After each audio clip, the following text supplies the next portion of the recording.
Sir Topham Hatt's engines liked to look clean, bright, and shiny. They loved being washed down and having their brass polished until it gleams. James was in the workshop being repainted. He was beside himself with joy. James thought being repainted meant he was special. The workmen painted and polished for hour upon hour. Then, with new paint shining, brass twinkling, and blacking black, James returned to Tidmouth Sheds. Look, aren't I a beautiful red? He asked the others. No wonder Sir Topham Hatt thinks I'm special.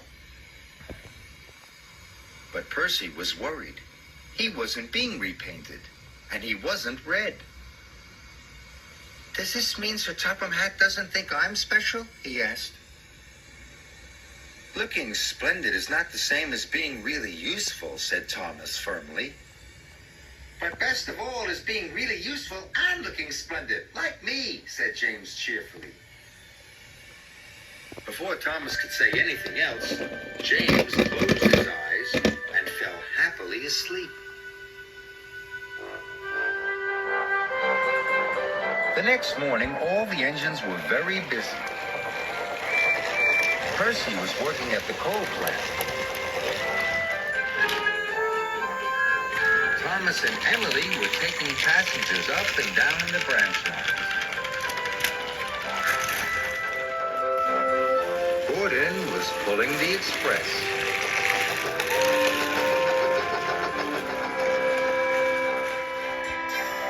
Sir Topham Hatt came to see James.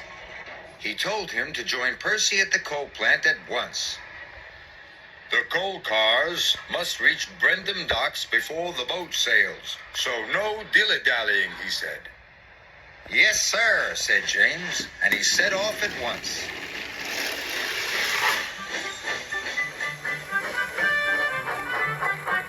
But James didn't go straight to the coal plant. He decided to go by the canal instead.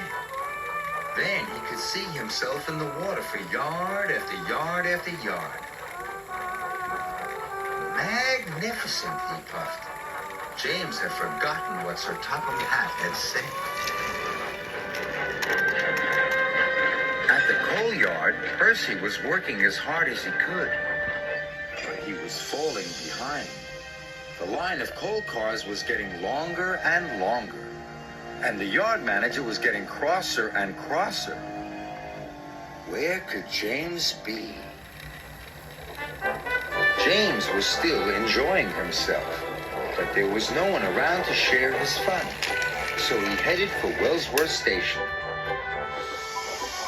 But as James pulled into Wellsworth Station, Gordon and the express were pulling out. The passengers had gone. Bother, said James. He was disappointed, and he left the station. James headed straight for the branch lines. James saw Thomas. Look at me, he puffed. Don't I look fine? You should be at work, called Thomas. But James didn't listen to Thomas. James was enjoying being James. But Percy wasn't enjoying being Percy. He was trying his hardest, but the troublesome trucks were being very naughty. Poor Percy was almost worn out. What will happen to the order now? Cried the yard manager. When James rolled into the coal plant, it was late in the afternoon. Percy was cross. So was the yard manager. To make up for lost time, he said, you must take an extra long line of coal cars to the docks. James was delighted. The docks were always bustling with engines and people. It's the place to be seen, he said. The troublesome trucks are being very naughty, warned Percy. But James still wasn't listening.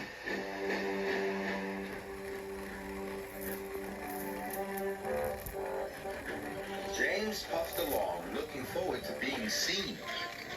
But the troublesome trucks were naughtier than ever. They rocked and rolled and crashed and banged. James's face was soon covered in soot. Going downhill, the troublesome trucks wiggled and giggled. James had to put his brakes on with a jolt.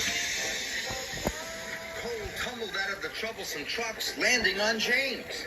James was cross and bit the troublesome trucks as hard as he could. More coal flew out. Now James didn't want to be seen. He was as dirty as he had ever been. But on his way to the docks, he kept passing his friends. He passed Emily. And Edward. And Thomas. Thomas thought the only red thing left on James was his face. James trundled into Brendam Docks. He hoped no one would see him. But Gordon was at the docks with the express. He could not believe his eyes. He thought James was the grubbiest, grimiest, dustiest, dirtiest engine he had ever seen.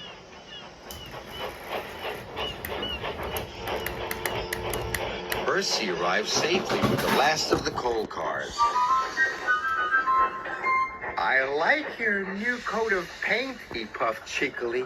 You do look splendid. James knew he should have listened.